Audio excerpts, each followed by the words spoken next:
my name is Erin Peña, and I am a craft artisan practicing sculptural bead weaving.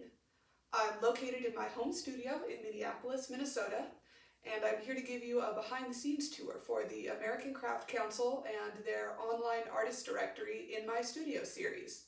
Welcome! My studio lives in this corner of my home, and it's mostly made up of my work table and lots of different drawers for holding all of my different kinds of beads. I use many different types of shapes and materials in my beadwork.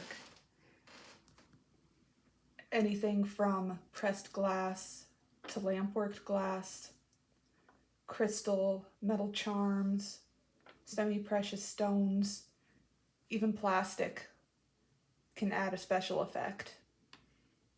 Lately, I've also been experimenting with adding lighting elements and using mirrors to direct light in my work. But the bulk of my work uses cylinder beads. These cylinder beads are special because, as opposed to regular seed beads, which have sort of a rounded profile, cylinder beads are almost like bricks. They stack together very tightly and very strongly, and they can create freestanding geometric structures that don't need any internal support. This whole piece is just beads and thread. I work with beads because they fill several needs that I have as an artist, but also just as a human. The engineering aspect of figuring out how to create the shapes that I want using such limited and discrete objects as beads is intellectually very satisfying. But then also there's the practice of beading itself, which is hours and hours of simply sitting in stillness with what you're creating. And this can be extremely therapeutic, especially when I'm working on a piece that focuses more on things that are heavier to bear. A lot of my pieces deal with my love of the environment and fear of loss in that regard. And I've been able to manage those emotions a lot better by simply sitting and being with my beads. This piece, which is called Lampshade, is my latest large sculpture to be finished, and it's part of my ongoing exploration into using light in beaded sculpture.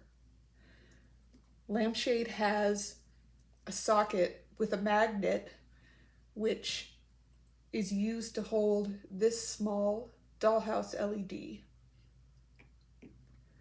And all of the beads in the shade are transparent, so the light from the LED can travel and permutate differently throughout the shade depending on the ambient light source. Lately, I have also been revisiting my roots as a sculptural bead weaver. When I first began this, I was primarily making trinket boxes in different shapes, but all reliant on the format of container and lid.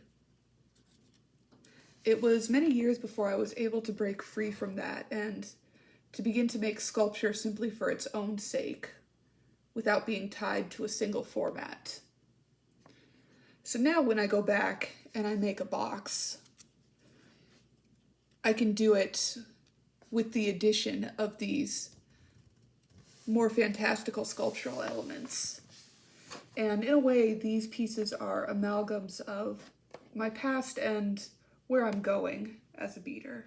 Thank you again for joining me on this studio tour. If you want to follow my work, you can find me on my website at www.erinpenaart.com. That's www.erinpenaart.com.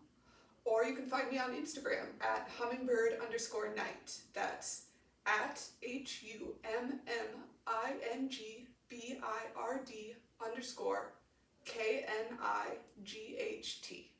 Thank you so much.